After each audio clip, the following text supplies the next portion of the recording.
Magandang araw po, Sir Jupiter. Ako po si Harlan, 18 years old. Nakatira kami sa Quezon City kasama ang pamilya ko. Simple lang ang buhay namin. Hindi kami mayaman pero ginagawa ng mga magulang ko ang lahat para mabuhay kami ng maayos. Ang pamilya namin ay binubuo ng 4. Ako, ang nanay ko, ang kapatid kong lalaki na si Joseph at ang tatay ko. Pero bihira lang naming makita si tatay dahil nagtatrabaho siya sa ibang bansa. Doon siya sa Middle East nagtatrabaho bilang construction worker para matustusan ang pangangailangan namin dito sa Pilipinas. Madalas nga po, Sir Jupiter, sa video call na lang kami nagkakausap. Tuwing gabi kapag may internet kami, tinatawagan niya kami. Lagi niyang tinatanong kung kumusta na kami, kung okay pa ba ang pag-aaral ko at kung mabait ba si Joseph. Si Joseph po pala ay 14 years old. Masayahin siyang bata. Kahit minsan makulit, mabait naman siya at maalaga sa nanay namin. Pero sir, kahit ganun ang sitwasyon namin, may isang problema na matagal na naming pinagdadaanan. May sakit ang nanay ko. Matagal na po siyang may sakit. Hindi ko alam ang eksaktong tawag ng doktor pero sabi nila mahina na raw ang katawan niya. Madalas siyang nanghihina, nahihilo at minsan nahihirapan siyang huminga. May mga araw na hindi siya makatayo sa kama. Ako at si Joseph na lang ang gumagawa ng karamihan sa gawaing bahay. Ako ang nagluluto, naglalaba at minsan ako rin ang bumibili ng gamot ni nanay sa butika sa kanto. Minsan nga po naiisip ko ang bigat ng responsibilidad. Pero ginagawa ko yun dahil mahal ko ang pamilya ko. Si Joseph naman, kahit bata pa, tumutulong din. Siya ang nagwawalis sa bahay at minsan siya rin ang nagbabantay kay nanay kapag lumalabas ako. Isang gabi po, Sir Jupiter, habang kumakain kami ng hapunan, napansin kong tahimik si nanay. Nakahiga lang siya sa papag at parang pagod na pagod ang itsura niya. Lumapit ako sa kanya at hinawakan ko ang kamay niya. Tinanong ko siya kung okay lang ba siya. Ngumiti siya ng mahina pero halata na nahihirapan siya. Sabi ni Mama, okay lang daw siya. Siguro daw napagod lang. Pero Sir Jupiter, ramdam ko na may mali. Sanay na ako sa itsura ni nanay dahil sa sakit niya. Pero iba nung gabing yun. Parang mas maputla siya kaysa sa dati. Tinawag ko si Joseph. Sabi ko sa kanya pakikuha yung gamot ni nanay sa mesa. Agad naman siyang tumayo at kinuha ang maliit na lalagyan ng gamot. Pinainom namin si nanay ng gamot at pinahiga namin siya na maayos. Habang nakahiga siya, bigla niya kaming tinawag. Lumapit kami agad sa kanya. Tinanong namin kung ano ang kanyang kailangan. Tumingin sa amin si Mama na parang may gustong sabihin pero nagdadalawang isip. Ang sabi ni Mama, kung sakali daw may mangyari sa kanya, alagaan daw namin ang isa't isa. Sabi ko naman, wag niya pong sabihin yun dahil hindi po namin talaga gustong marinig ang mga ganung salita galing sa aming nanay. Pero Sir Jupiter, napansin ko na parang may lungkot sa mga mata niya. Hinawakan niya ang kamay ko. Tumango ako sa sinabi ni Mama kahit may kaba akong nararamdaman sa dibdib ko. Pagkatapos noon, natulog na kami. Akala ko po normal lang ang lahat. Akala ko po bukas paggising namin pareho pa rin ang lahat. Pero Sir Jupiter, doon na pala nagsisimula ang mga pangyayari na hindi namin inaasahan. Kinabukasan po, madaling araw pa lang nagising ako dahil may narinig akong ingay. Parang may nahulog sa sahig. Agad akong bumangon sa kama. Madilim pa ang buong bahay at tanging ilaw lang galing sa labas ng bintana ang nagbibigay ng kaunting liwanag sa loob ko. Lumabas ako ng kwarto. Tinawag ko si Joseph. Walang sumagot. Dahan-dahan akong naglakad papunta sa sala. Habang naglalakad ako, bigla kong narinig ang mahinang pag-ubo galing sa kwarto ng nanay ko. Agad akong napabilis ng lakad. Pagpasok ko sa kwarto ni Mama, nakita ko siyang nakaupo sa kama habang hawak ang dibdib niya. Lumapit ako agad sa kanya. Tinanong ko kung ano ang nangyayari. Hirap na hirap daw siyang huminga. Tinawag ko si Joseph ng malakas. Agad siyang tumakbo papunta sa kwarto. Pagpasok niya, nakita niya ang kalagayan ni Nanay at agad siyang natulala. Napatanong si Joseph kung ano ang nangyayari. Hindi ko alam ang gagawin ko noon. Gusto kong tumawag ng tulong pero wala kaming malapit na kamag-anak sa lugar namin. Habang hawak ko ang nanay ko, napansin kong mas lalo siyang nanghihina. Tumingin siya sa akin. Binanggit niya ang pangalan ko ng mahina. Sagot ko naman, "Ma, nandito lang ako," habang pinipigilan ko ang pagluha. Hindi ko alam noon, Sir Jupiter, na ang gabing yun ang magiging simula ng pinaka-nakakatakot na karanasan sa buhay namin. Nandoon pa rin kami sa kwarto ng nanay ko, nakaupo siya sa kama habang hawak ang dibdib niya. Kita ko sa mukha niya na hirap na siyang huminga. Ako naman halos manginig na sa kaba at hindi ko na alam ang gagawin ko. Hindi ko alam kung tatawag ba ako ng ambulansya o hihingi ng tulong sa kapitbahay. Hinawakan ko ang kamay ni Nanay at sinabihan ko siyang kumapit lang. Si Joseph naman nakatayo lang sa gilid ng kama. Kita ko na namumula na ang mga mata niya. Parang maiiyak na rin siya pero pinipigilan niya. Nagtanong si Joseph kung dadalhin ba namin si Mama sa ospital. Hindi ako agad nakasagot. Ang totoo niyan, Sir Jupiter, wala kaming sapat na pera noon para sa ospital. Umaasa lang kami sa perang pinapadala ni Tatay galing sa ibang bansa.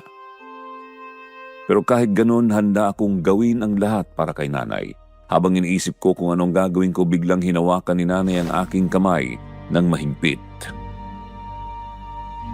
Tinawag ni Nanay ang aking pangalan. Lumapit naman ako sa kanya. Tumingin siya sa akin at kita ko sa mga mata niya na parang may gusto siyang sabihin. Sabi ni Nanay, alagaan ko daw si Joseph.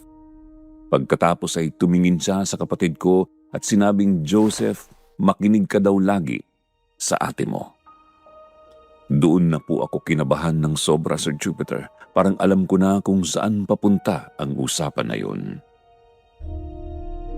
Napapailing kong sinabi kay Nanay na huwag niyang sabihin yun. Pero ngumiti lang siya. Hindi ko alam kung bakit, pero parang may kakaibang pakiramdam sa kwarto noon. Tahimik na tahimik ang paligid. Wala kaming marinig kahit aso o tricycle sa labas. Tapos bigla kong napansin na parang lumalamig ang hangin sa loob ng kwarto. Pero hindi ko muna yun pinansin. Mas importante sa akin ang nanay ko. Ilang minuto pang lumipas, lalo siyang nanghina. Halos hindi na siya makapagsalita. Hawak ko pa rin ang kamay ni Nanay, sinabi ko sa kanyang nandito lang kami. Tumingin siya sa amin ni Joseph tapos bigla siyang ngumiti. Yung ngiti na parang nagpapaalam. At doon ko po biglang naalala ang sinabi niya kanina na kung sakaling may mangyari sa kanya, alagaan daw namin ang isa't isa. Doon ko po biglang naintindihan. Nagpapaalam na pala siya sa amin. Ilang sandali lang po, biglang bumagsak ang ulo niya sa balikat ko. Naramdaman ko na lang na biglang lumuwag ang hawak niya sa kamay ko. Tinawag ko ang pangalan niya. Hindi na siya sumagot. Hinawakan ko ang mukha niya pero hindi na siya gumalaw. Biglang umiyak si Joseph. Bakit daw hindi na gumagalaw si Mama? Umiiyak niyang tanong. Hindi ko po alam ang sasabihin ko noon. Parang tumigil ang mundo ko. Niyugyug ko ng kaunti si Mama habang sinasabing gumising siya. Pero Sir Jupiter, kahit anong gawin ko, hindi na siya nagising. Doon ko na po tuluyang naintindihan. Wala na ang nanay namin. Napaupo ako sa sahig habang hawak pa rin ang kamay niya. Hindi ko mapigilan ang aking luha. Si Joseph naman umiiyak na ng malakas. Niyakap niya ako at sabi, Ayaw niya daw mawala si Mama. Yun na po ang pinakamasakit na gabi sa buhay namin. Ilang oras kaming umiiyak sa kwarto, parang hindi namin matanggap ang nangyari. Pero alam kong kailangan kong maging matatag para sa kapatid ko. Pagkatapos ng ilang minuto, naalala ko ang tatay namin. Kailangan niyang malaman ang nangyari. Kinuha ko ang cellphone ko at tinawagan siya. Medyo matagal bago siya sumagot dahil madaling araw pa noon dito sa Pilipinas. Pagkatapos ng ilang ring, sumagot siya. Pagkarinig ko ng boses ni Papa, lalo akong napaiyak. Napatanong si tatay kung bakit. Hindi ako agad nakapagsalita. Pero sinabi ko rin, wala na si Mama. Biglang natahimik sa kabilang linya. Ilang segundo ang lumipas bago siya ulit nagsalita at tinanong kung ano daw ang ibig kong sabihin. Sabi ko habang umiiyak, iniwan na tayo ni Mama. Narinig ko na parang napabuntong hininga si tatay, tapos bigla siyang umiyak. Sa unang pagkakataon sa buhay ko, narinig kong umiyak ang tatay ko. Humingi ng patawad. Sabi ni tatay, patawad dahil hindi daw siya nakauwi. Lalo akong nalungkot noon. Pero sinabi ko sa kanya na huwag siyang mag-alala. Sinabi niya na kakausapin niya ang kumpanya niya para makauwi sa agad ng Pilipinas. Sir Jupiter, pagkatapos ng gabing nawala ang nanay namin, parang naging mabigat ang bawat araw sa bahay. Tahimik na ang lugar namin. Yung bahay na dati may boses ni nanay, may tawag niya sa amin kapag kakain na bigla na lang naging malamig at parang walang buhay. Ako po bilang panganay, kailangan kong maging matatag para kay Joseph. Kahit sobrang sakit ng nararamdaman ko, pinipilit kong magpakatapang para hindi siya lalong matakot. Kinabukasan ng umaga, tinawagan ulit ako ni tatay. Halata sa boses niya na pagod siya at parang hindi nakatulog. Kinumusta kami ni tatay. Sagot ko naman, nandito lang kami ni Joseph sa bahay. Sandaling natahimik si tatay sa kabilang linya. Parang iniipon niya ang sasabihin niya. Tapos sinabi niya ang mga salitang hindi ko makakalimutan. Sabi ni tatay, bibigyan daw namin ng maayos na libing si nanay. Pagkarinig ko noon na pabuntong hininga ako, alam kong mahal na mahal ni tatay si nanay. Kahit nasa ibang bansa siya nagtatrabaho, ginagawa niya ang lahat para sa pamilya namin. Napatanong ako kay tatay kung paano gagawin ang maayos na libing kay nanay. Sagot naman ni tatay, hindi daw siya agad makakauwi dahil sa trabaho. Pero gagawin daw ang lahat para maging maayos ang libing ni nanay. Sinabi niya rin na magpapadala siya agad ng pera para sa mga kailangan. Pagkatapos ng ilang araw, nakipag-usap na kami sa isang funeral service malapit sa lugar namin sa Quezon City. Tinulungan kami ng ilang kapitbahay dahil alam nilang kaming dalawa lang ni Joseph ang nandito. Doon napag-usapan ang mga gagawin sa katawan ni nanay. May nagsuggest na ilibing siya sa sementeryo pero may isa pang option na sinabi sa amin. Cremation. Ipinaliwanag ng staff sa amin na kung ipapakremate namin si nanay, magiging abo na lang siya at pwede namin itong ilagay sa isang lalagyan o urn. Sa ganun daw na paraan, pwede pa rin namin siyang makasama sa bahay. Noong una, hindi ko alam kung ano ang pipiliin ko. Pero nang sabihin ko kay tatay sa telepono ang tungkol doon, agad siyang sumagot. Sabi ni tatay, kung okay lang sa amin, ipakremate na namin ang nanay para kahit daw papaano nandyan pa rin siya kasama namin. Napaisip ako noon. Tumingin ako kay Joseph na tahimik lang sa tabi ko. Mahinang sabi naman ni Joseph na gusto niyang nandito lang si Mama. Doon na kami nagdesisyon. Pumayag kami na ipakremate si nanay. Sir Jupiter, akala ko po noon yun na ang pinakamabuti naming desisyon. Akala ko makakatulong yun para hindi namin maramdaman na tuluyan na siyang nawala. Hindi ko po alam na doon na pala magsisimula ang lahat. Lumipas ang ilang araw at dumating na ang araw ng cremation. Dinala na ang katawan ni nanay sa crematorium. Hindi ko po talaga makakalimutan ang pakiramdam noon. Para mang bawat hakbang ko papunta doon lalong bumibigat ang puso ko. Si Joseph naman tahimik lang sa tabi ko. Minsan nakikita ko na pinupunasan niya ang luha niya. Pagkatapos ng proseso, sinabi ng staff na kailangan naming bumalik kinabukasan para kunin ang abo. Kinabukasan nga, bumalik kami ni Joseph. May binigay sa amin na isang maliit na lalagyan. Kulay puti yun at medyo mabigat kapag hawak. Sabi ng staff, yun na raw ang abo ni nanay. Nang hawakan ko yun, parang may kakaibang pakiramdam akong naramdaman. Di ko maipaliwanag kung bakit. Siguro dahil alam kong sa loob ng lalagyan na iyon nandoon na ang natitirang bahagi ng nanay namin. Iniuwi namin yon sa bahay. Naglagay kami ng maliit na mesa sa sala at doon namin inilagay ang lalagyan ng abo ni nanay. Nilagyan din namin ng kandila at maliit niyang picture. Noong gabing yun, tahimik lang kami ni Joseph. Nakaupo kami sa sofa habang nakatingin sa picture ni nanay. Napatanong si Joseph kung nandito pa rin kaya si mama. Hindi ko alam ang isasagot noon. Pero nabanggit ko na siguro, binabantayan lang tayo ni mama. Sir Jupiter, hindi ko alam kung bakit pero simula nang maiuwi namin ang abo na yon sa bahay, parang may nagbago sa paligid. Nung unang gabi pa lang, napansin ko na parang mas malamig ang hangin sa sala, kahit nakasara ang mga bintana. Tapos may naririnig akong mahihinang kaluskos sa gabi. Akala ko noong una, daga lang o hangin. Pero habang lumilipas sa mga araw, mas lalo itong lumalala. May mga gabi na nagigising ako dahil parang may naglalakad sa sala.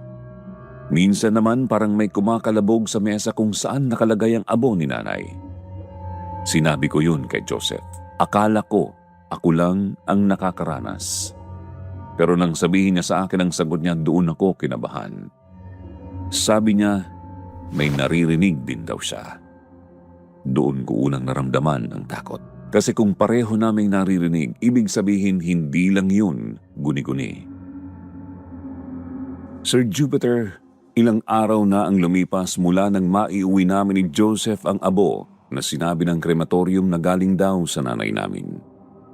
Nung una tahimik lang ang bahay pero habang tumatagal parang may kakaibang nangyayari sa paligid. Hindi ko po agad sinabi sa ibang tao dahil baka sabihin nilang guni-guni lang namin.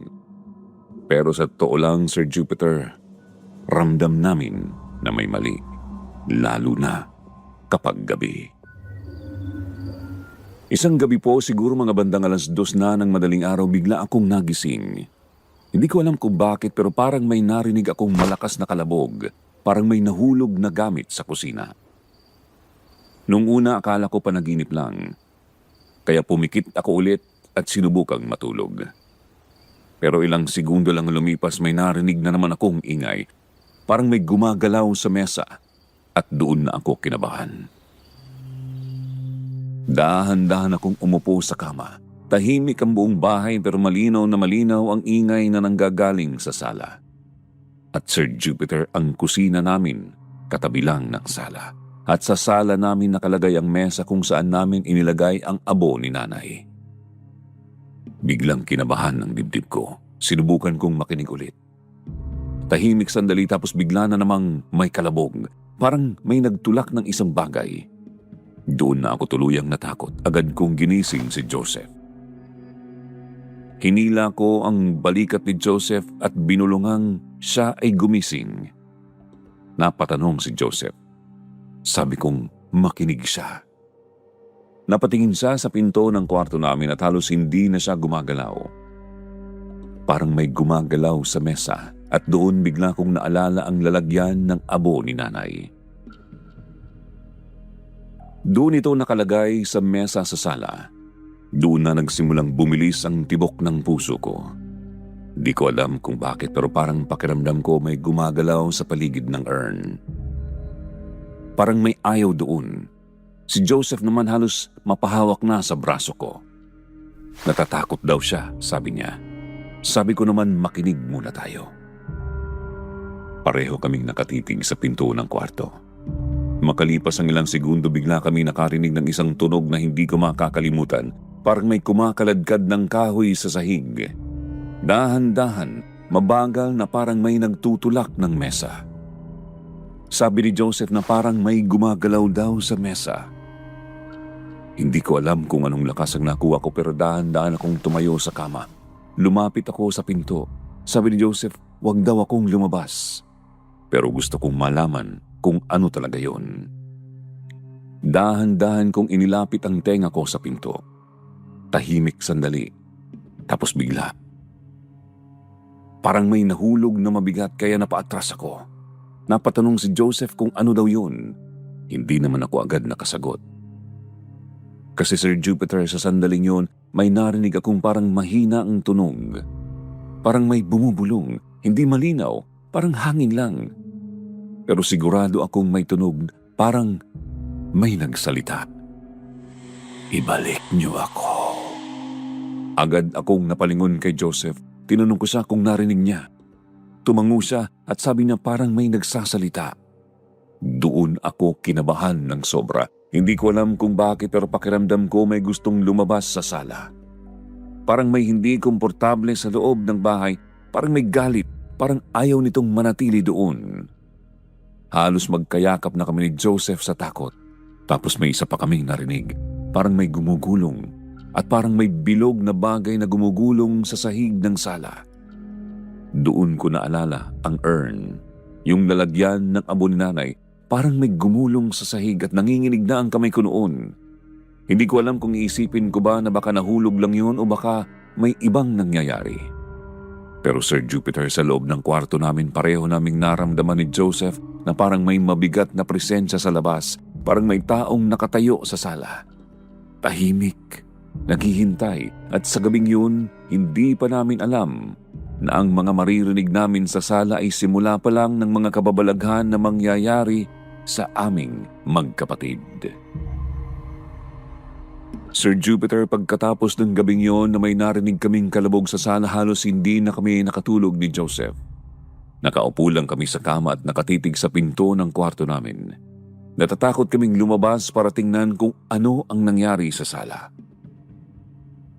Paminsan-minsan may narinig pa rin kaming mahihinang kaluskos sa labas, parang may gumagalaw, pero hindi namin alam kung ano. Hanggang sa bandang madaling araw unti-unting tumahimik ang buong bahay. Siguro mga 5:00 na ng umaga nang makaramdam ako ng pagod. Nakapikit lang ako pero hindi ako tuluyang nakatulog. Si Joseph naman nakasandal sa balikat ko habang nakaupo sa kama. Pagpasok ng liwanag ng araw sa bintana, doon lang kami nagkaroon ng konting lakas ng loob. Sabi ni Joseph, "Ate, umaga na."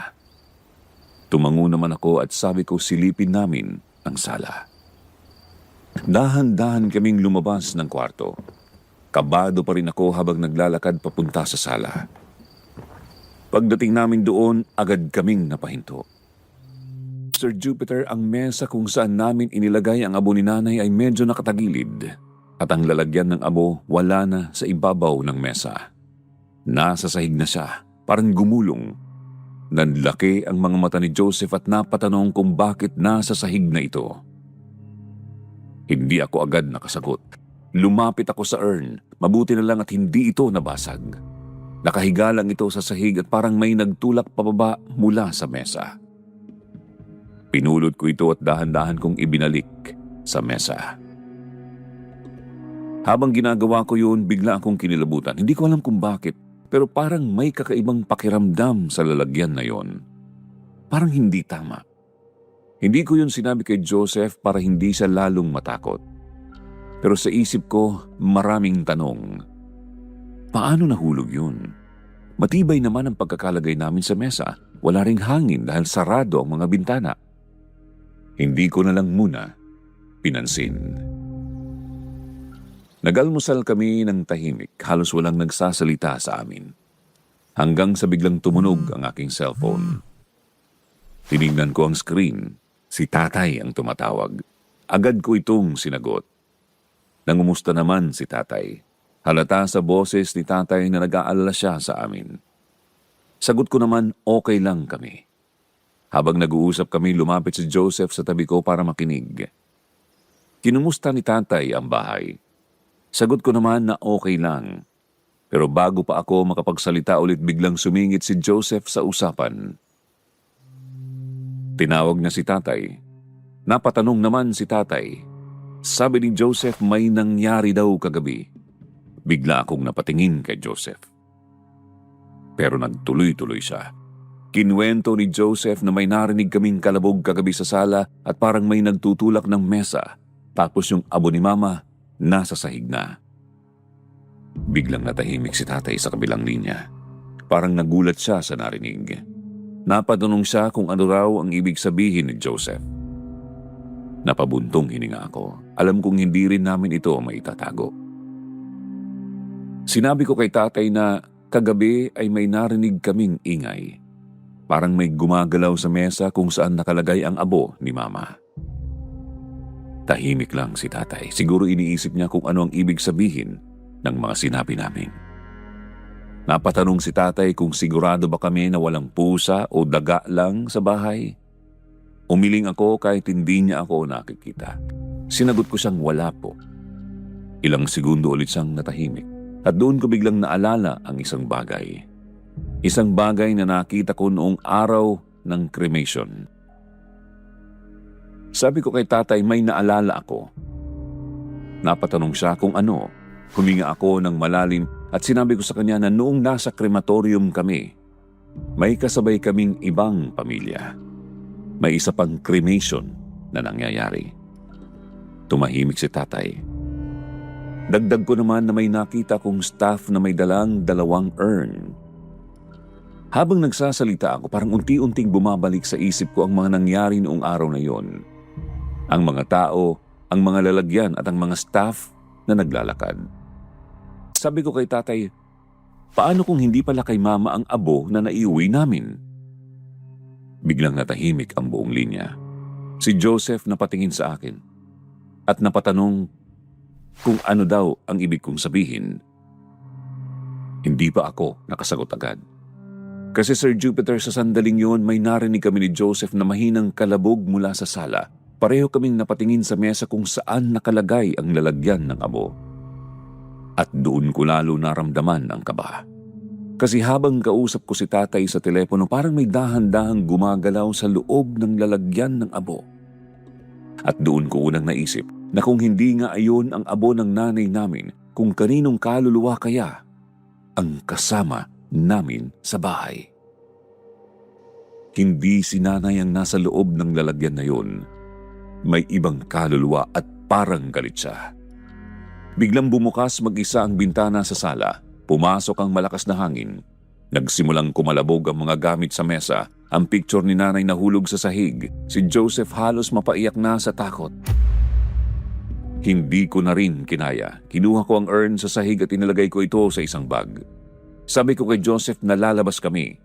Agad kaming lumabas ng bahay. Tumakbo kami papunta sa kapitbahay namin. Doon muna kami nagpalipas ng oras. Habang nanginginig pa rin kami, tinawagan ko ulit si tatay at sinabi ko ang lahat ng nangyari. Hindi na siya nagdalawang isip. Sinabi niya na pumunta agad kami kinabukasan sa krematorium para itanong kung may nagkamali. Kinabukasan nga pumunta kami doon kasama ang isang tiyuhin namin. Pagdating namin, kinausap namin ang manager. Ikinuwento ko ang lahat. Tiningnan nila ang records at doon na po namin nalaman ang katotohanan. Sir Jupiter, may nagkamali nga. Nagkapalit daw ang 2 urn noong araw na yon. Ang abo na naiuwi namin ay galing pala sa isang matandang lalaki na namatay sa aksidente. At ang pamilya niya ay naghahanap din sa nawawalang abo. Doon ko naramdaman ang kakaibang lamig sa katawan ko. Ibig sabihin ng mga naririnig namin sa bahay, hindi si nanay. Ibang kaluluwa pala. Agad nilang pinalitan ng urn at ibinigay nila sa amin ang totoong abo ng nanay namin. at ibinalik namin sa kanila ang maling na ibigay nila sa amin. Sir Jupiter, noong gabi na naiuwi namin ang totoong abo ni nanay, biglang nagbago ang pakiramdam sa bahay. Tahimik, wala nang kalabog, wala nang bulong at wala nang gumagalaw sa mesa. Para bang nawala ang mabigat na pakiramdam sa paligid. Lumapit si Joseph sa mesa kung saan nakalagay ang bagong urn.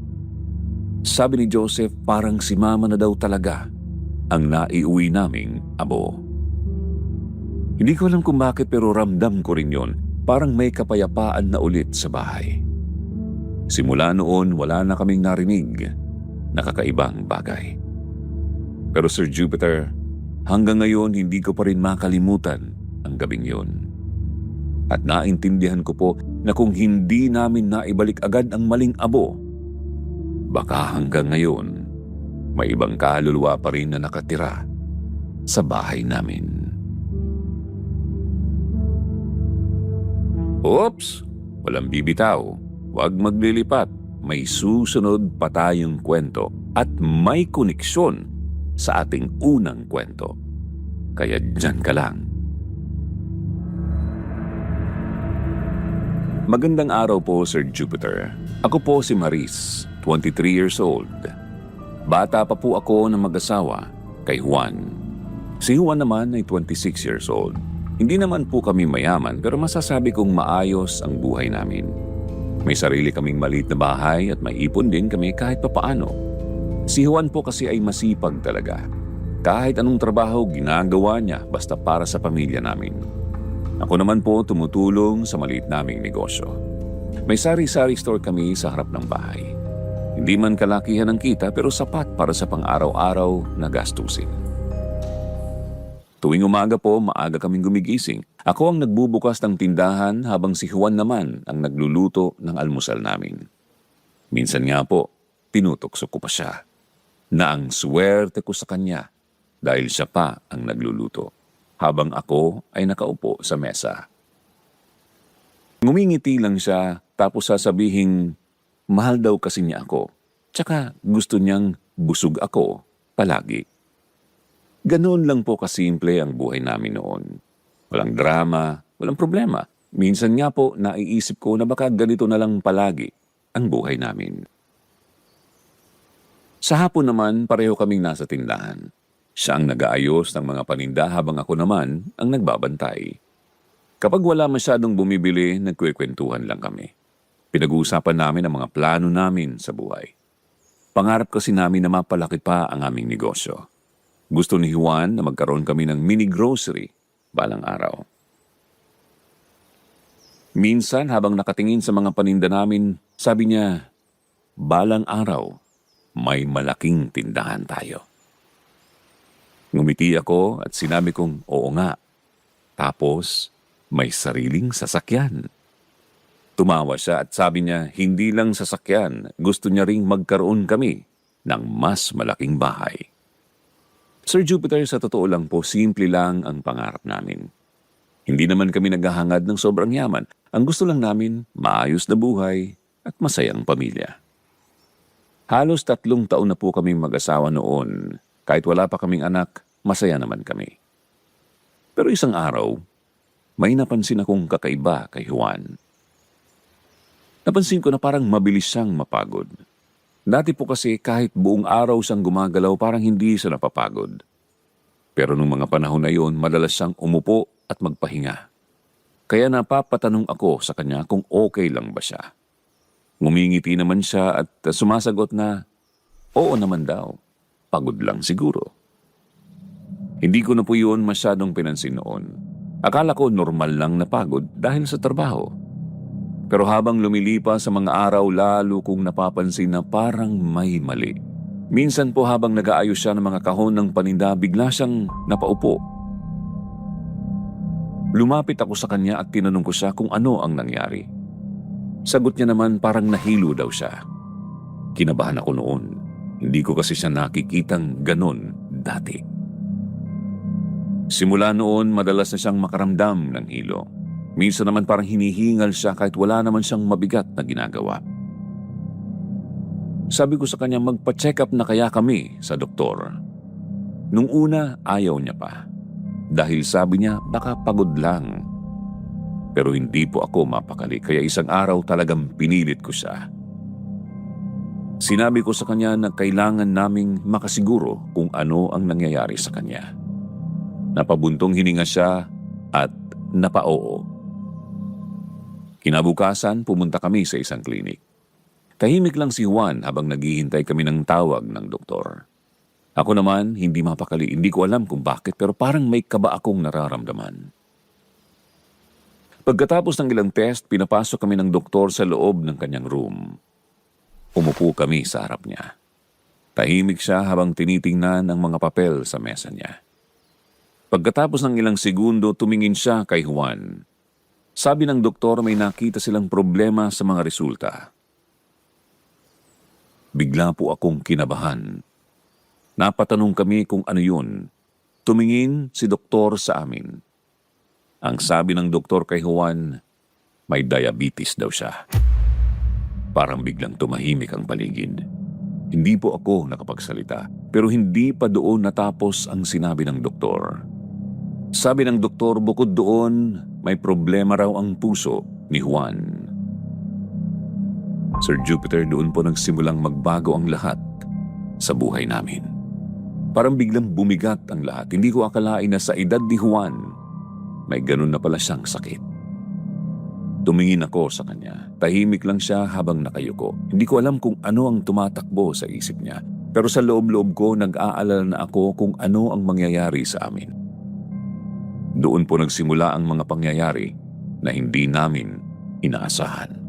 At ang mga bagay na hanggang ngayon, hindi ko pa rin makalimutan. Sir Jupiter, doon pa lang po nagsisimula ang aking kwento. Pagkatapos pong sabihin ng doktor na may diabetes at sakit sa puso si Juan, doon na talaga nagsimulang magbago ang lahat sa buhay namin. Noong una, akala namin kakayanin pa namin yun basta susundin lang namin ang payo ng doktor. Binigyan siya ng mga gamot at sinabi na kailangan niyang magbawas ng matatamis at mag-ingat sa pagkain. Sinabi rin ng doktor na kailangan niyang magpahinga palagi at iwasan ang sobrang pagod.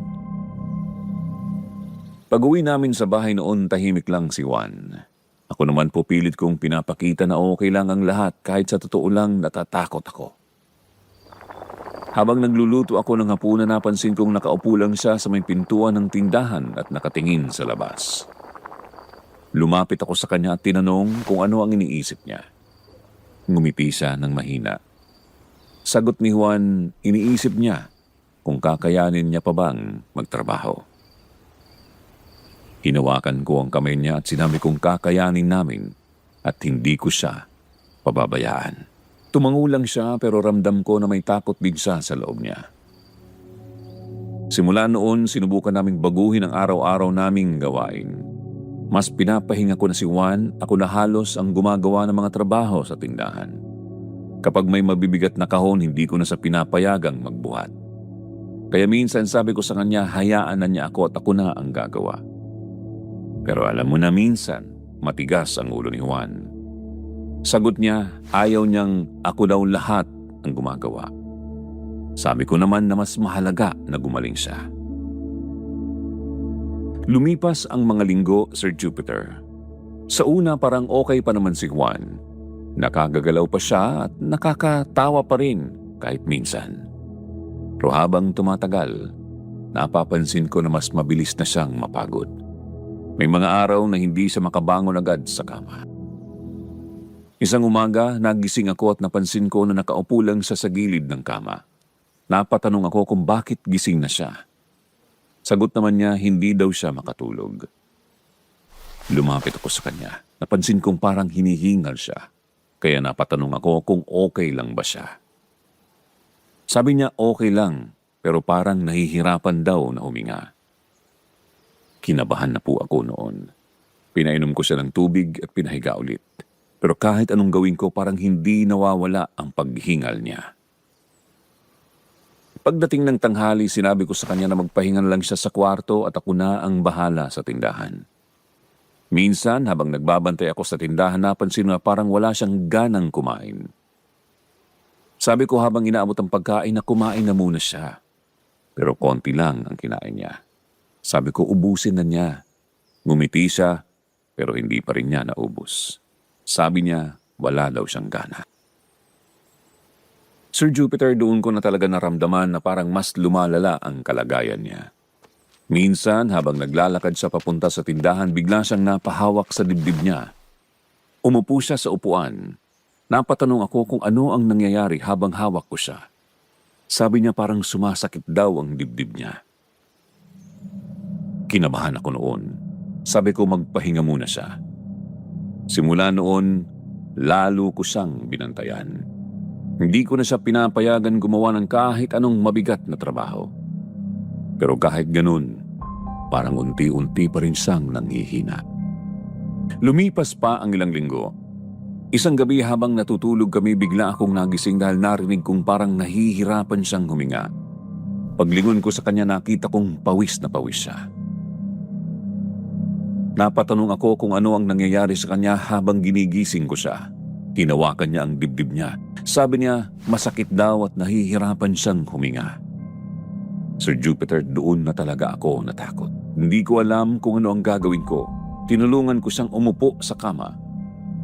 Sabi ko sandali lang at kukuha ako ng tubig. Pero kahit uminom siya, hindi pa rin gumagaan ang kanyang pakiramdam. Lumipas ang ilang minuto, parang mas lalong lumalala pa. Sabi niya, nahihilo daw siya. Halos manginig na ang kamay ko noon. Hindi ko na alam talaga kung ano ang gagawin. Maya-maya medyo gumaan naman ang pakiramdam niya kaya nakatulog ulit siya. Pero ako, Sir Jupiter, hindi na nakatulog. Magdamag akong nakatingin sa kanya habang nag-iisip.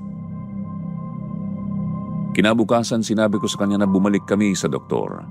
Pero sabi niya pagod lang daw siya. Kaya ilang araw pang lumipas na hindi kami nakapunta sa ospital. Hanggang sa dumating ang araw na hindi ko talaga makakalimutan. Tanghali po noon, nasa tindahan ako habang si Juan ay nasa loob ng bahay. Bigla kong narinig na may bumagsak sa loob. Agad akong tumakbo papunta sa kwarto. Pagpasok ko nakita ko siyang nakahiga sa sahig. Namumutla siya at parang hirap na hirap huminga. Napasigaw ako, tinatawag ang pangalan niya habang tinatapik ko siya. Sir Jupiter, halos manginig ang buong katawan ko noon at hindi ko alam kung ano ang gagawin ko. Agad akong lumabas ng bahay at humingi ng tulong sa kapitbahay namin. Humingi ako ng tulong na dalhin namin si Juan sa ospital. Buti na lang at may kapitbahay kaming may sasakyan. Tinulungan nila akong buhatin si Juan. Umiiyak na po ako noon habang hawak ko ang kamay niya. Sabi ko kay Juan na kumapit lang siya at malapit na kami sa ospital. Pero habang nasa biyahe kami, parang mas lalo siyang nanghihina. Sir Jupiter, doon ko naramdaman na parang may masamang mangyayari. Pagdating namin sa ospital, agad namin siyang dinala sa loob. Agad siyang kinuha ng mga nurse at doktor at doon na nga po nagsimula ang pinaka-nakakatakot na parte ng buhay ko. Dahil habang tumatagal, mas lalo pang lumalala ang sakit ni Juan. At may araw talaga na hindi na niya nakayanan. Sir Jupiter, noong dinala ko si Juan sa ospital noong araw na yon, halos hindi na ako makapag-isip. Para akong lutang habang tinutulungan siya ng mga nurse na ilagay sa stretcher. Hawak ko lang ang kamay niya habang tinutulak siya papasok sa emergency room. Naririnig ko pa ang mahina niyang boses na sinasabing huwag ko daw siyang iiwan. Mas lalo akong kinabahan noon. Hinawakan kong mas mahigpit ang kamay niya at sinabi kong hindi ko siya iiwanan, nandito lang ako. Pagpasok nila sa loob ng emergency room, pinahinto muna ako ng nurse sa labas. Hindi na ako pinayagang pumasok habang chine-check siya ng mga doktor. Sir Jupiter, hindi ko maipaliwanag ang kaba na naramdaman ko noon. Parang ang bilis ng tibok ng puso ko habang nakaupo ako sa labas ng emergency room. Pabalik-balik ako sa paglalakad dahil hindi ako mapakali. Maya't maya may lumabas na doktor. Napatanong ako agad kung kumusta ang asawa ko. Seryoso ang mukha ng doktor. Sabi ng doktor, pinapatatag daw nila ang kondisyon niya dahil medyo mahina ang katawan niya ngayon. Mas lalo akong kinabahan. Ilang oras pang lumipas bago ako pinayagang makita si Juan. Inilipat na siya sa isang kwarto sa ospital. Nakahiga siya sa kama at may nakakabit na mga tubo at dextrose. Pagpasok ko sa kwarto, parang nadurog ang puso ko sa nakita ko. Hindi ako sanay na makita si Juan na ganun. Dati kasi siya ang malakas sa amin at siya ang laging gumagalaw sa bahay. Pero noong araw na yon, parang sobrang hina na niya. Lumapit ako sa kama at hinawakan ko ang kamay niya. Tinawag ko ang pangalan niya ng mahina. Dahan-dahan siyang nagmulat ng mata. Ngumiti siya ng bahagya. Sabi niya pasensya na daw dahil parang nagiging pabigat na siya sa akin. Sagot ko naman bakit siya humihingi ng pasensya. Umiling ako. Sabi ko mag-asawa tayo, di ba? Tahimik lang siya pagkatapos noon. Simula noon, doon na kami tumira sa ospital. Ako ang nagbabantay sa kanya araw at gabi. Minsan umuwi lang ako saglit para kumuha ng gamit pero bumabalik din ako agad. Ang tindahan namin pansamantalang pinabantayan ko muna sa kapatid ko. Mas mahalaga kasi sa akin si Juan noon. Lumipas ang unang araw sa ospital, may mga test na ginawa ang doktor sa kanya. Pagdating ng gabi, kinausap ako ng doktor sa labas ng kwarto. Sabi ng doktor, lumala daw ang kondisyon ni Juan. Dahil daw sa diabetes niya naapektuhan na rin ang ibang parte ng kanyang katawan at ang puso niya ay mahina na rin daw. Parang may bumagsak sa dibdib ko nang marinig ko yun.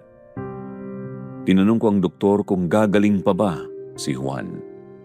Sandaling tumahimik ang doktor bago sumagot. Sabi niya, gagawin daw nila ang lahat ang kanilang makakaya.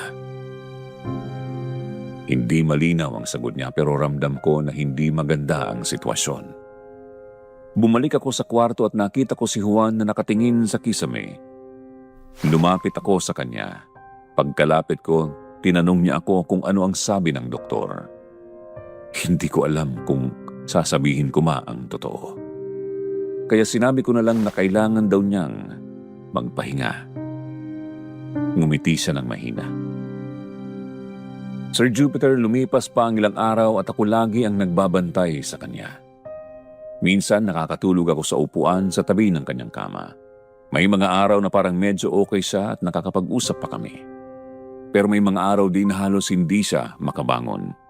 Minsan sinabi ni Juan sa akin na kapag may nangyari daw sa kanya, ako na ang bahala sa tindahan namin. Sabi ko naman wag siyang magsalita ng ganun. Pero napaiyak pa rin ako. Sabi ko walang mangyayari sa kanya habang hawak ko ang kamay niya. Sabi ko lalabas pa kami sa ospital. Ngumiti lang siya pero parang alam ko sa mukha niya na may iniisip siya. Lumipas pa ang ilang araw. Isang gabi habang nakaupo ako sa tabi ng kanyang kama, napansin ko na parang mas hirap siyang huminga. Tinawag ko agad ang nurse. Maya-maya dumating ang doktor at may ginawa silang mga test. Hindi ako makalapit habang ginagawa nila yon. Naririnig ko lang ang mga makina at ang usapan ng mga nurse. Halos manginig ng tuhod ko sa kaba. Pagkalipas ng ilang minuto, lumabas ang doktor sa kwarto, tumingin sa akin. Sabi ng doktor na lumalala ang kondisyon ni Juan. Mahina na daw ang puso nito. Nanlamig ang buong katawan ko noon. Bumalik ako sa tabi ni Juan, hinawakan ko ang kamay niya. Sabi ko, nandito lang ako. Dahan-dahan siyang nagmulat ng mata at mahina niyang sinabing, salamat daw sa lahat. Hindi ko napigilan ang pagluha ko at sinabi kong wala siyang dapat ipagpasalamat. Tahimik kami pagkatapos noon. Hanggang sa isang madaling araw may napansin akong kakaiba. Biglang tumunog ang makina na nakakabit sa kanya. Nang madali ang mga nurse papasok sa kwarto, sabi nila sandali lang daw habang inilalayo ako sa kama. Pinanood ko lang sila habang ginagawa nila ang lahat para iligtas si Juan. May mga makina silang ginamit, may mga utos ang doktor, pero habang tumatagal parang mas lalo akong kinakabahan hanggang sa biglang tumahimik ang kwarto. Tumingin ang doktor sa akin. Seryoso ang mukha niya. Sir Jupiter, doon ko narinig ang mga salitang ayaw kong marinig. Sabi ng doktor na pasensya na. Hindi na daw siya nailigtas. Gumuho ang mundo ko noong sandaling yun. Hindi ko matanggap ang nangyari. Lumapit ako sa kama ni Juan. Tahimik na siyang nakahiga doon. Hinawakan ko ang kamay niya pero malamig na. Sabi ko habang umiiyak, gumising ka, Juan. Pero hindi na siya gumalaw. Sir Jupiter, doon po nagtapos ang laban ng aking asawa.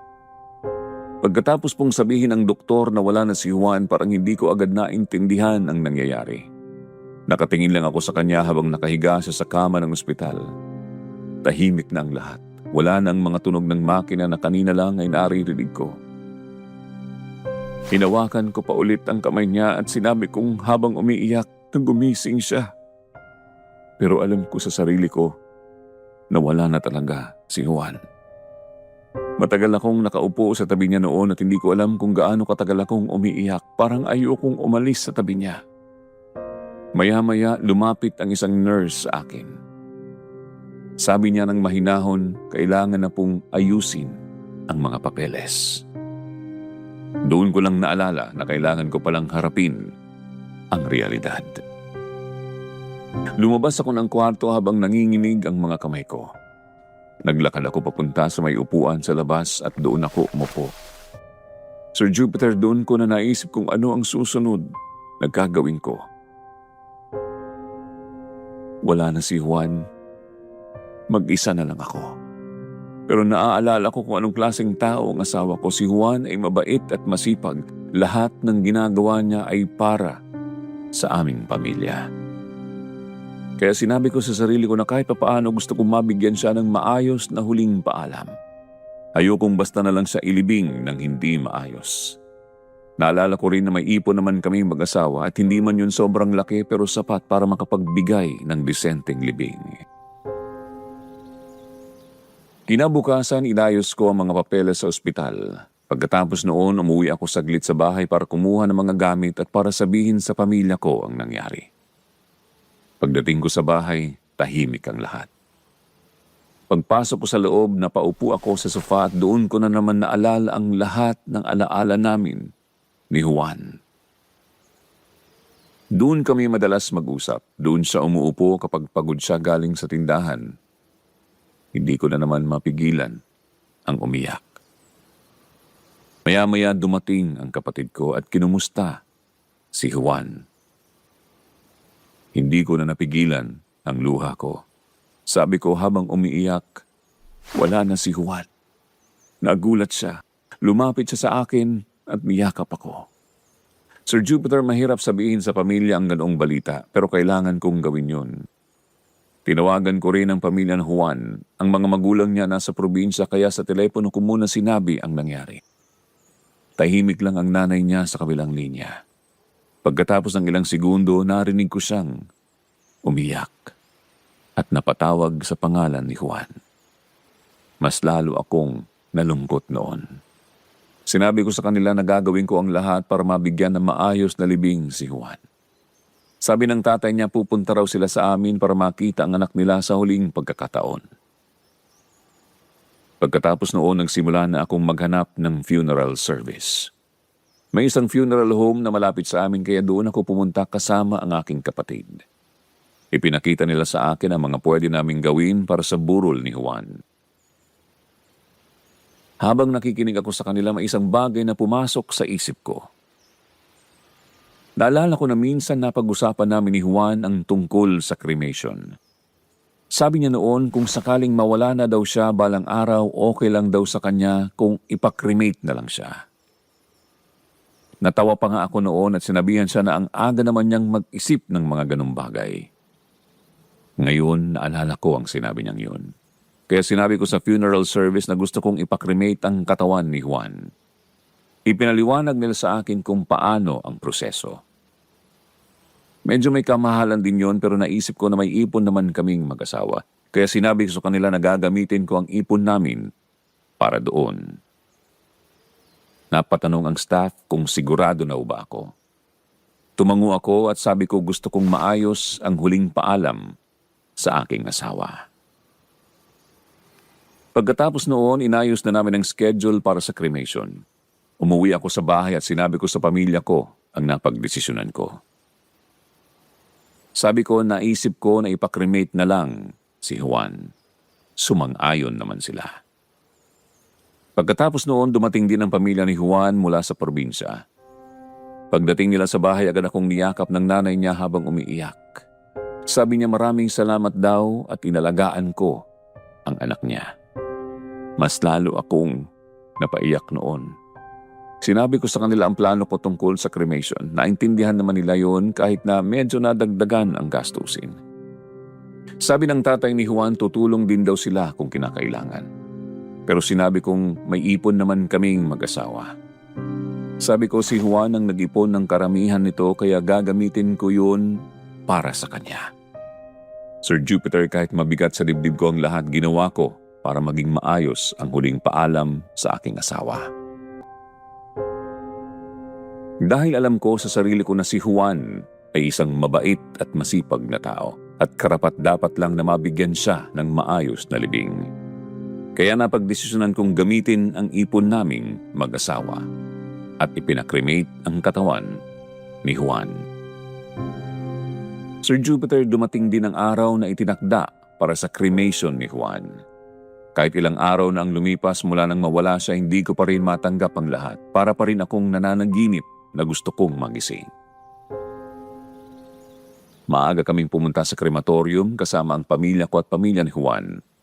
Tahimik lang ang lahat habang nakaupo kami sa loob ng maliit na waiting area. Wala halos nagsasalita. Tanging hikbi lang ng ilang kamag-anak ang naririnig ko. Nasa harap namin ang kabaong ni Juan. Nakatingin lang ako sa kanya habang nakahiga sa roon at parang natutulog lang siya. Ilang beses kong sinabi sa sarili ko na sana bigla siyang bumangon at sabihin na biro lang ang lahat. Lumapit ako sa kabaong niya at hinawakan ko ang kamay niya. Sinabi ko ng mahina kahit alam kong hindi niya ako naririnig na uuwi kami mamaya. Maya-maya lumapit ang staff ng krematorium. Sinabi nila na oras na raw para simulan ang proseso. Sir Jupiter, yun ang isa sa pinakamahirap na sandali sa buhay ko. Dahan-dahan nilang isinara ang kabaong ni Juan. Habang ginagawa nila yun, hindi ko napigilan ang pag-iyak. Niyakap ako ng nanay ni Juan habang pareho kaming umiiyak. Pagkatapos noon, dinala nila ang kabaong papunta sa loob ng cremation chamber. Hindi ko na po kayang panoorin kaya napayuko na lang ako. Lumipas ang ilang oras bago kami tinawag ulit ng staff. May dala silang isang urn. Doon nila inilagay ang abo ni Juan. Sabi ng staff habang inaabot sa akin ang urn na ito na daw po ang abo ng aking asawa. Nanginginig ang mga kamay ko habang tinatanggap ko yon, Sir Jupiter. Hindi ko akalain na darating ang araw na ang pinakamamahal kong tao ay magiging abo na lang sa isang lalagyan. Mahigpit kong hinawakan ang urn. Sabi ko habang umiiyak, "Uuwi na tayo, Juan." Pagkatapos noon, umuwi na kami sa bahay. Tahimik lang ang biyahe namin. Nakayakap lang ako sa urn habang nakaupo sa sasakyan. Pagdating namin sa bahay, parang bumalik lahat ng alaala ko. Doon kami madalas mag-usap, doon kami nagtatawanan, doon kami nagbabantay ng tindahan. Pero ngayon, wala na siya. Pagpasok ko sa loob ng bahay, dahan-dahan akong naglakad papunta sa sala. Naganda na ako ng maliit na mesa kung saan ko ilalagay ang abo niya. Nilagay ko roon ang urn. Katabi dito ang isang picture namin ni Juan na kinunan noong masaya pa ang lahat. Tinitigan ko ang aming picture. Nakangiti kami pareho roon. Sabi ko, "Juan, nandito ka na ulit sa bahay." Pagkatapos noon, nagpaalam na rin ang ibang kamag-anak namin. Naiwan na lang ako sa bahay kasama ang kapatid ko na pansamantalang tumutulong sa akin. Lumipas ang gabi at bandang 12:00, natulog na rin siya sa kabilang kwarto. Ako naman, naiwan sa sala. Nakaupo lang ako sa harap ng picture ni Juan. Hindi ko namalayan na nakatulog pala ako sa sofa. Pero Sir Jupiter, bago pa lang ako tuluyang makatulog, may napansin akong kakaiba. Pagpasok ko pa lang sa bahay kanina, parang may mabigat na pakiramdam akong naramdaman. Di ko alam kung bakit, parang ang bigat ng hangin sa loob ng bahay. Akala ko noong una dahil lang yon sa aking kalungkutan. Kaya hindi ko na lang pinansin. Pero habang tumatagal ang gabi, parang lalo kong nararamdaman ang kakaibang pakiramdam. Bandang 1:00 ng madaling araw, bigla akong nagising. Hindi ko alam kung bakit, pero parang may narinig akong ingay. Noong una, akala ko guni-guni ko lang. Tahimik ang buong bahay. Naririnig ko lang ang mahinang tunog ng electric fan. Pero maya-maya narinig ko ulit. Parang may gumagalaw sa kusina. Napaupo ako sa higaan ko. Napatanong sa sarili kong ano yun. Pinakinggan ko, tahimik akong nakinig. Pagkatapos ng ilang segundo, bigla akong narinig ang malakas na ingay. Parang may bumagsak na gamit. Kinabahan na ako noon. Dahan-dahan akong tumayo at tumingin papunta sa kusina. Madilim ang loob dahil patay ang ilaw. Sabi ko sa sarili ko kahit wala namang kaming pusa, baka pusa lang. Pero bigla ulit akong napatalon sa gulat. Parang may mga gamit na nagkakatamaan tapos sunod-sunod na ingay. Sir Jupiter, parang may nagwawala sa kusina namin. Naririnig ko ang tunog ng mga kawali at plato na nahuhulog sa sahig. Hindi ko na alam ang gagawin ko noon na parang nanlamig ang buo kong katawan. Sumigaw ako ng mahina at napatanong kung may tao ba. Pero walang sumagot. Lalo pang lumakas ang mga ingay. Parang may nagtatapo ng mga gamit namin sa pagluluto. Dahan-dahan akong naglakad papunta sa kusina habang nanginginig ang mga tuhod ko. Pero bago pa man ako makarating sa pintuan ng kusina, biglang tumigil ang lahat ng ingay. Tahimik ulit ang bahay. Sir Jupiter, doon na nagsimula ang mga nakakatakot na pangyayari sa bahay namin. At yun ang unang gabi matapos kong maiuwi ang abo ng asawa ko. Sir Jupiter, pagkatapos pong tumigil ang mga ingay sa kusina, ilang segundo akong nakatayo sa sala. Hindi ako agad gumalaw. Nakikinig lang ako kung may maririnig pa akong ingay. Tahimik na ulit ang buong bahay. Naririnig ko lang ang mahina na ikot ng electric fan at ang tibok ng puso ko na parang malakas na malakas sa dibdib ko. Sinubukan kong kumbinsihin ang sarili ko na baka dagalang o baka nahulog lang talaga ang mga gamit. Pero sa loob-loob ko, alam kong kakaiba ang nangyari. Hindi basta-basta mahuhulog ang maraming gamit sa kusina nang sabay-sabay. Huminga ako ng malalim.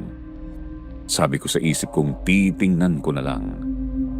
Dahan-dahan akong naglakad papunta sa kusina. Madilim pa rin ang loob, kaya hinawakan ko muna ang switch ng ilaw sa pader.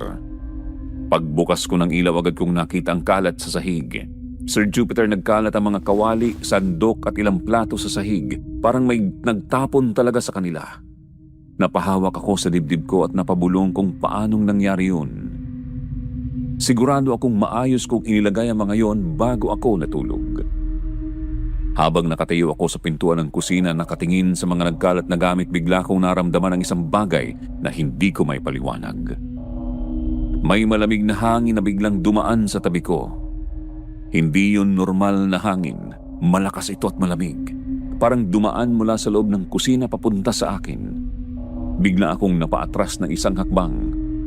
Sabi ko, teka, bakit may hangin? Sarado naman ang mga bintana. Sir Jupiter, hindi pa doon natapos ang nangyari. Habang nakatayo ako, bigla akong nakarinig ng boses. Mahina sa una, parang may bumubulong. Napakunot ang noo ko at sabay sabing, "Hello?" Akala ko may tao sa labas ng bahay. Pero maya-maya, narinig ko ulit ang boses. Mas malinaw na. At nang marinig ko ang sinabi nito, parang nanigas ang buong katawan ko. "Mali kayo ng nakuha na abo." Parang may malamig na tubig na ibinuhos sa ulo ko. Hindi ako agad nakagalaw. Akala ko guni-guni ko lang. Pero ilang segundo lang ang lumipas, narinig ko ulit ang boses, mas malakas na. "Mali kayo ng nakuhang abo. Ibalik niyo ako. Ibalik niyo ako." Sir Jupiter, doon na talaga nanginig ang buong katawan ko sa takot. Hindi ko alam kung saan nanggaling ang boses. Hindi ko alam kung may tao ba sa kusina o kung ano ang naririnig ko. Napaatras ako hanggang sa halos madikit na ako sa pader. Nanginginig kong naitanong kung sino yun, pero walang sumagot. Tahimik ulit ang buong kusina, pero pakiramdam ko may nakatingin sa akin. Parang may presensya sa loob ng bahay. Hindi ko na kinaya, agad akong tumakbo palabas ng kusina at pumunta sa sala.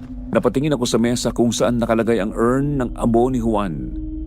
Tahimik lang yun doon, katabi ng picture namin. Pero Sir Jupiter, habang nakatingin ako sa urn, naalala ko ang sinabi ng boses na mali kami ng nakuhang abo. Bigla akong kinilabutan at nasabi sa sarili ko na wag naman sana.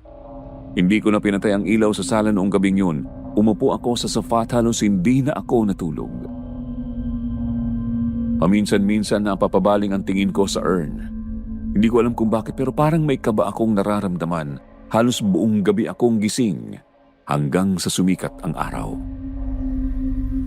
Kinabukasan, maaga akong bumangon. Pagod na pagod ako dahil halos hindi ako nakatulog. Pero alam ko na kailangan kong sabihin sa pamilya ni Juan ang nangyari.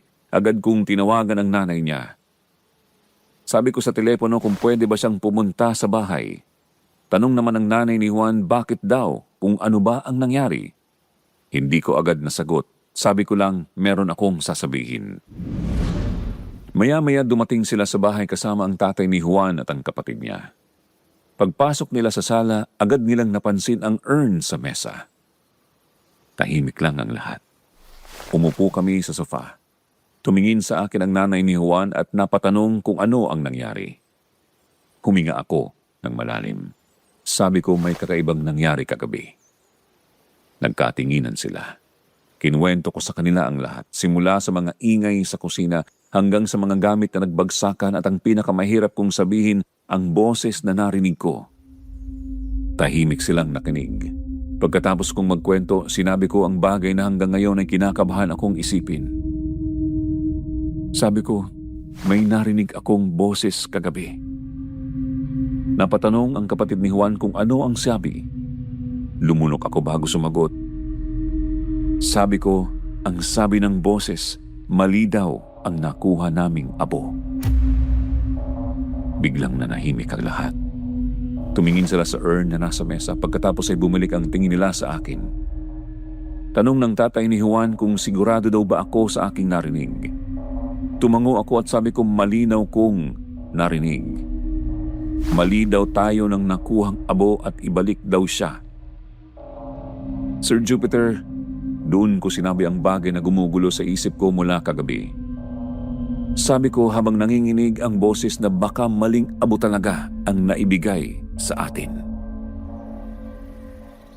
Sir Jupiter, kinabukasan maaga kaming umalis ng pamilya ni Juan papunta sa krematorium. Hindi ko na kayang manatili lang sa bahay at palaging iniisip ang boses na narinig ko kagabi. Ramdam ko sa sarili ko na kailangan naming malaman ang totoo. Pagdating namin, agad kaming pinapasok sa opisina ng staff. Tahimik lang kaming nakaupo habang kinakausap kami ng isa sa kanila. Sabi ng staff kung may nais daw ba kaming itanong. Huminga ako ng malalim at sinabi kong gusto naming i-check kung tama ba yung urn na ibinigay sa amin. May kakaiba kasing nangyari kagabi. Sabi ko at pilit na pinipigilan ang aking luha. Tumingin sa amin ang staff at tumango. Sige po, sabi ng staff, susuriin daw nila at maaari daw nilang tingnan ang CCTV para masigurado. Hindi ko alam kung ano ang aasahan ko noon pero ramdam ko na kailangan naming malaman ang katotohanan. Lumipas ang ilang minuto at dinala nila kami sa silid kung saan makikita ang mga footage. Habang pinapanood namin ang recording, unti-unti kong na-realize ang nangyari. Sir Jupiter, nakita namin doon na habang ginagawa ang cremation ni Juan, parang nagmamadali ang isa sa staff. May hawak silang ibang urn at mukhang nagpalitan ng abo. Ang abo na ibinigay sa akin, hindi pala nagmula kay Juan. Napatingin kami sa isa't isa. Lahat ay namangha at napatingin sa screen. Ramdam ko ang kaba sa katawan ko, parang nanlamig ang buong katawan ko sa nakita ko. Huminga ako ng malalim at napabulong sa sarili na kaya pala kagabi may kakaibang nangyari sa bahay. Agad kaming kinausap ng staff. Sabi ng staff, pasensya na raw, may pagkakamali daw sa naging proseso. Mali daw ang naibigay na urn sa amin at sisiguruhin daw nila na makukuha namin ang tama. Tumango ako Pilit kinokontrol ang emosyon ko. Gusto kong maayos ang lahat para sa alaala ni Juan. Hindi nagtagal, inayos nila ang tamang urn at ibinigay ito sa amin. Halos nanginginig ako habang tinatanggap ang urn na ito. Ramdam ko na ito na ang tunay na abo ng aking asawa. Pag-uwi namin sa bahay, tahimik lang kami. Inilagay ko ang tamang urn sa sala katabi ng picture ni Juan. Ngayon, kahit na mahirap, ramdam ko na tama na ang lahat. Sir Jupiter, doon ko napagtanto na kahit may mali sa simula, mahalaga na malaman ang katotohanan at maayos ang alaala ng mahal mo sa buhay. At doon po nagsimula ang bagong simula. Kahit na may bigat sa puso ko, alam ko na si Juan ay nasa tamang lugar na. At maayos na rin ang huling paalam namin sa kanya. Hanggang dito na lang po ang ating kwento, mga kasita.